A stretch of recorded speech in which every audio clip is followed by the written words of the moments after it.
Restez jusqu'à la fin de la vidéo, j'ai une petite demande à vous faire. Restez jusqu'à la fin, on va se marrer. Et salut l'équipe, c'est Samy pour Après Sports News. J'espère que vous avez la pêche. Vous savez que j'aime le business, que j'aime le sport, que j'aime la communication, les nouveaux moyens de communiquer. Ce sujet, je l'attends depuis presque un an. Quand je vous dis que je l'attends, c'est que je le repousse parce que j'ai envie de le faire mieux et mieux et mieux et mieux.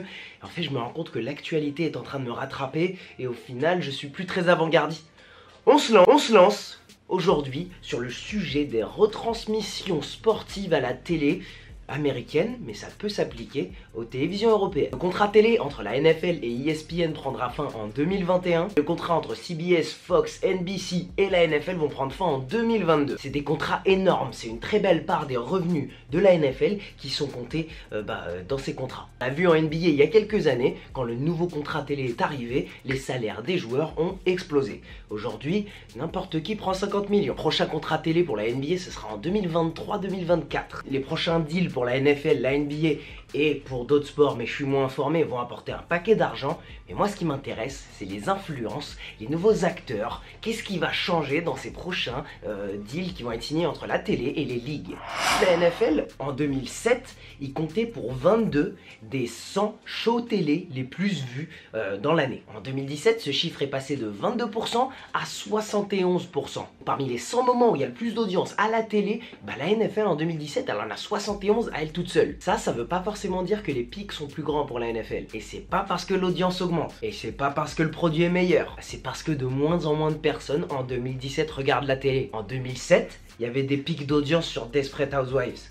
En 2017, tu regardes ta série sur Netflix. Les plus grands moments de la télé américaine aujourd'hui, c'est les sports en live. C'est pour ça que les chaînes de télé dépensent tellement d'argent en NFL, en NBA et dans toutes les ligues. Parce que ça compte aujourd'hui pour plus de 71% de leurs meilleures audiences. Les séries et les films ont fait leur petit virage digital et les sports américains vont suivre. Mais ça va prendre plus de temps. Ça va prendre plus de temps, mais l'audience est toujours là. Il faut garder ça en tête. Les gens veulent voir du football, les gens veulent voir du basketball. Le pire exemple de virage digital dans le sport, c'est le baseball. Le baseball ne s'est même pas adapté en tant que sport. Pendant que la NBA, pendant que la NFL changent les règles, ils se rendent compte qu'il y a besoin de plus d'action, moins de pub, moins de temps de pause. On veut plus de score, on veut plus d'attaques. Tous ces sports, toutes ces ligues se sont adaptées pour rendre le produit plus excitant. Ça bouge plus, ça marque plus. Le baseball n'a pas adapté son sport, il y a toujours si peu de mouvements. Les matchs durent très longtemps et l'audience ne fait que dégringoler. On peut le voir parce qu'il y a eu un des meilleurs matchs de tous les temps qui vient de se passer au World Series, le Game 3 si je me rappelle bien. Le match a duré toute la soirée, c'était épique, il y avait des overtime, il y avait des prolongations qui ont duré toute la nuit. Le match le plus épique de tous les temps, enfin c'est ce que j'ai lu sur Bleacher Report parce que je regarde pas le baseball. Mais on voit quand même que les audiences baissent d'année en année pour le baseball. Le baseball qui était un des sports les plus connus aux États-Unis, les plus populaires aux États-Unis, aujourd'hui souffre du fait que les enfants, que les jeunes américains ne s'y intéressent vraiment plus. Vous donner une stat intéressante à raconter à vos potes, aux États-Unis, entre 9 et 14 ans, les garçons préfèrent regarder Twitch et regarder des personnes jouer à Fortnite ou PUBG plutôt que de regarder du baseball et de la ligue professionnelle. Alors que c'était un des sports les plus populaires. On est vraiment dans un virage digital. Et que ça vous plaise ou non, parce qu'il y en a qui peuvent être complètement contre. Je vous prends une stat et je vous la présente. Enfin bon, passons sur le baseball, mais gardez ça en tête. Maintenant, pour les prochains contrats de retransmission, je pense qu'il y a des candidats qui sont nouveaux, qui sont différents, qui ne sont pas ces chaînes de télé. Et je trouve ça très très intéressant. Ces candidats qui s'appellent Google, Amazon, Netflix, Facebook, Yahoo, Twitter, plein d'autres plateformes digitales qui peuvent tirer parti d'avoir les droits de la NFL ou d'avoir les droits de la NBA. Maintenant pourquoi? Je vais vous expliquer pourquoi je pense à eux pour être des candidats géniaux pour reprendre les droits de retransmission. Et ensuite je vais vous dire pourquoi ils sont plus intéressants que la télé pour la NFL. Et enfin je vous donne mon candidat à moi, celui sur qui je mettrai une pièce. Alors d'abord pourquoi ces candidats? Déjà ces plateformes digitales elles ont autant d'argent, elles peuvent payer le même cash que ces chaînes américaines. Vos cash ils ont pas de problème, c'est déjà le plus gros obstacle à passer. Plus de ça ces plateformes digitales elles permettent aux utilisateurs de mieux consommer le sport. Parce que les utilisateurs sont déjà sur ces plateformes. Moi par exemple j'ai le NFL Game Pass. J'adore, c'est génial. Mais pour l'utilisateur qui n'a pas envie d'ouvrir une nouvelle application, qui n'a pas envie de se lancer dans un nouveau programme, si le Game Pass fait partie intégrante de Facebook, de ton compte Amazon, de ton compte YouTube, et bah tu touches une audience bien plus grande. Et c'est beaucoup plus facile de convertir quelqu'un qui est intéressé, mais pas aussi expert, pas aussi fan. En plus de ça, c'est pour ça que je vous disais que j'étais un petit peu en retard, ça se passe déjà depuis 2016. Twitter en 2016 a acheté les droits des matchs du jeudi soir pour 10 millions de dollars. C'est pas grand chose, mais c'était pour essayer. Selon moi, excellente idée de la part de Twitter parce qu'en 2016 ça allait pas fort niveau recettes, niveau financière. Ensuite c'est Amazon qui a pris les devants pour retransmettre sur Twitch les matchs du jeudi soir pour 50 millions de dollars. 50 millions de dollars pour 10 matchs. Alors je veux pas m'emballer et vendre la NFL au monde du digital parce que Amazon c'est Twitch. Hein. Amazon n'a fait que 400 000 vues en maximum, en pic d'audience sur ces matchs du jeudi soir, ce qui n'est pas énorme. Rien à voir avec ce que fait la télé. Néanmoins, on entend des grands monsieur de la NFL comme Robert Kraft, le propriétaire de l'équipe des Patriots, qui dit que le futur de la retransmission de la NFL passera par ces plateformes. En NBA, on a entendu la même chose de la part d'Adam Silver, le commissaire de la ligue. En NBA, on a pu voir la même chose avec Google qui ont sorti des gros moyens pour retransmettre les finales NBA sur YouTube TV, le premium de YouTube. Et en plus de ça, ils ont mis des équipes de production pour créer du contenu exclusif avec des anciennes stars NBA, avec Rachel Demita qui est très connue du monde du basket parce qu'elle bosse avec NBA 2K. Il y a plein de choses qui arrivent du côté digital. Alors maintenant, je vous ai dit qui sont ces candidats et pourquoi j'aime bien. Maintenant, pourquoi ces plateformes pourraient être vraiment intéressantes, qu'est-ce qu'elles apportent de plus et pourquoi elles seraient intéressantes aussi pour nos sports en Europe. Déjà, la publicité serait moins chère. Bon, éventuellement, elle deviendrait tout aussi chère qu'à la télé parce que l'audience augmente, il y a plus de demandes de pub. La loi de l'offre et de la demande, je vais pas vous faire un dessin. Mais la pub que vous verrez sur ces plateformes, même si elle est au même prix que les pubs télé, ce qui sera pas le cas, elle vaudra beaucoup plus aux yeux des marques. Parce qu'elle est bien plus ciblée. Aujourd'hui à la télé, ce que vous voyez comme pub, c'est de la publicité de masse. Les chaînes télé vendent des spots de pub aux marques. Elles peuvent définir un petit peu le genre de personnes qui regardent. Donc, tu vas pas avoir des assurances qui vont mettre de la pub pendant l'heure des dessins animés. Mais ils peuvent pas être ultra précis parce qu'ils n'ont pas assez d'infos sur les utilisateurs. Vous savez qui a assez d'infos sur ces utilisateurs? Google, Amazon, Facebook, tous ces gars. Parce que quand je me balade sur mon fil d'actualité Facebook, j'ai pas les mêmes pubs que toi, que ton frère, que ton autre pote. On a tous des pubs personnalisées. Il y a moins de pubs, elles sont plus personnalisées, coûtent moins cher, ça convertit plus, ça fait plus de ventes.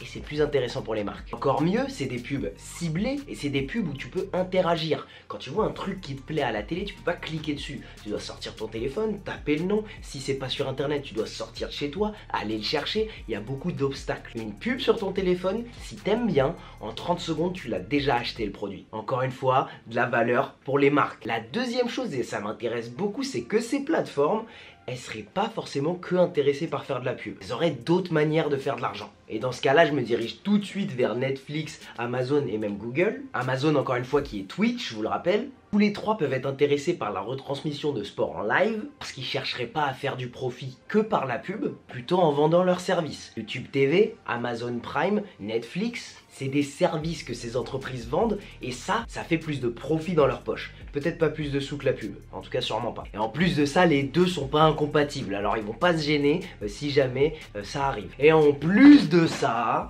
ces plateformes, elles sont interactives. Tu peux cliquer ton écran, tu peux swiper, tu peux liker, tu peux faire quelque chose. La télé, tu la vois, tu kiffes, tu peux pas interagir. Sur Twitch, déjà, quand ils retransmettaient les matchs de NFL, il y avait des mini-jeux, des jeux de prédiction, il y avait un système de scoring, et les gens pouvaient se comparer entre eux. Ils pouvaient chatter, ça apportait de la valeur. Et vous savez ce qui va très bien avec le sport en live, de l'interaction entre les utilisateurs, du clic, et beaucoup d'oseille, et qui vient d'être légalisé aux États-Unis? Les paris sportifs. Si dans plusieurs années tu peux regarder un match NFL, un match NBA et parier en live juste à côté parce que tu auras un pop-up de je sais pas quel partenaire, que ça soit sur YouTube, Amazon, Netflix ou n'importe quoi, s'ils ont un partenaire qui te fait un petit pop-up, est-ce que tu veux parier 50 balles? On te les offre, tu peux parier sur la fin de ce match qui est déjà à la mi-temps. Et en un seul clic, tu peux parier cet argent, parce que cette plateforme, elle a déjà ta carte bleue, parce que tu es déjà abonné. Ça fait un paquet d'argent qui rentre dans cet écosystème. La troisième chose que ces plateformes apportent de plus que la télé, c'est l'agilité. Entre aussi dans les manières de faire de l'argent différemment, mais j'avais envie de faire 3 parties et c'est ma chaîne, je fais ce que je veux. Et c'est là où il y a quelque chose en NBA qui me fascine déjà. Ça existe dès aujourd'hui. Sur le League Pass, sur l'application, si vous payez pas le pass à l'année, le League Pass, il peut vous envoyer des petites notifications comme celle-ci que je vous mets juste au-dessus, qui vous indique qu'il y a un match serré. Le 4e quart-temps démarre, est-ce que tu veux le regarder pour 99 cents? Là, il y a quelque chose. C'est agile, Ton abonnement télé, tu le payes pour l'année. Ton abonnement League Pass, tu le payes pour l'année. Et si tu pouvais faire des micro-paiements et payer pour ce que tu voulais regarder, c'est ça que ces plateformes peuvent t'offrir. Les utilisateurs pourront payer et voir ce qu'ils veulent. Alors encore une fois, toi qui regardes cette chaîne, si tu es abonné à ma chaîne, c'est que tu prends du temps pour regarder ton contenu sportif et peut-être que ça ira pas pour toi. Mais sache que toi et moi, on représente que 20% des gens qui regardent le sport. À côté de ça, tu as 80% de gens qui rentrent chez eux le soir, ils aiment bien le sport, ah tiens, ils ont une heure à tuer, ils sont devant la télé et bam, ils vont payer ce 1 $. Mais ils vont pas payer le 100, 200, 300, 400 $ toute l'année à la télé ou sur le League Pass. Et convertir ces 80%, ça fait beaucoup plus d'argent qui rentre encore dans ce marché. Et en plus de ça, pour les grands fans comme toi ou moi, ils vont rediffuser bien sûr les matchs condensés, sans les pubs, sans les arrêts de jeu. Ça c'est des plus, c'est seulement des plus. Les fonctionnalités par la suite qui peuvent être véhiculées seulement par internet, c'est ça l'agilité que ces plateformes auront. Demain, vous regarderez vos matchs en réalité augmentée avec les stats que vous voulez qui sortiront. Et à quand enfin le moment où on pourra mettre un casque de réalité virtuelle et être sur le terrain avec mes joueurs préférés autour de moi, avec Eli Manning qui lance des interceptions à droite, Odell Beckham qui tape le filet à gauche. J'ai hâte de ce moment. Alors je suis convaincu que ces plateformes c'est un petit peu le futur de la retransmission du sport, mais je pense que la télé va rester principale, la télé va rester reine pendant les 20-30 prochaines années. C'est un virage qui va prendre du temps. On arrivera un jour à une génération qui regardera plus le sport sur ces plateformes que la télé. Un jour les dépenses en publicité vont être plus importantes sur ces plateformes que sur la télé. Un jour les paris sportifs attireront plus d'argent sur ces plateformes que sur la télé. C'est sûr. La télé a bien remplacé la radio, il faut bien que quelqu'un remplace la télé. Si je dois vous donner mes candidats préférés, je mettrai pas Facebook, parce que Facebook, ils ont tout le cash qu'ils veulent, mais leur mission, leur réelle mission, c'est de rapprocher les gens, et ils essaient un petit peu de... Si vous regardez votre fil d'actualité Facebook, c'est un peu n'importe quoi en ce moment, et ils essayent d'alléger ça et de remettre au centre les gens, et donc s'acheter les droits de la télé, du sport, bah, ça demande beaucoup de moyens pour rentabiliser ça, ça veut dire qu'ils vont rajouter des choses sur votre fil d'actualité qui ne sont pas de vos amis. Je pense pas que Facebook serait le meilleur candidat pour ça. C'est pour ça que pour moi les meilleurs candidats, je me suis tourné un petit peu vers Amazon, vers Google, vers Netflix, ces plateformes qui vraiment doivent attirer des yeux sur leur plateforme. Et maintenant, toi qui es resté jusqu'à la fin de cette vidéo, j'ai une petite demande à te faire. Sors ton téléphone, ou si tu es déjà sur ton téléphone, bah c'est très bien. Je sais pas si vous avez vu, mais TF1 ont acheté les droits pour retransmettre le Super Bowl. Alors on sait pas si ça va être retransmis sur TF1, en ligne ou autre part.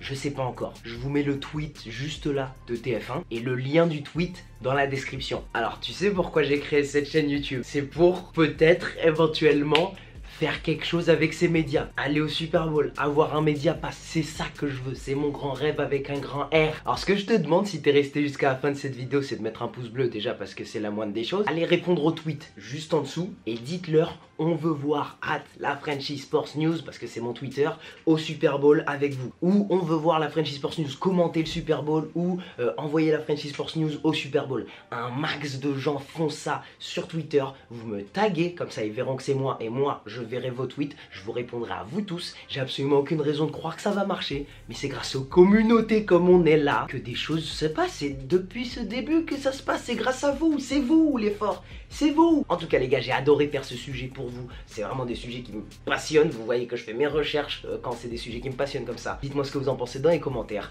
Est-ce que vous êtes d'accord, est-ce que vous n'êtes pas d'accord? Qui sera ce futur leader du marché de la retransmission sportive?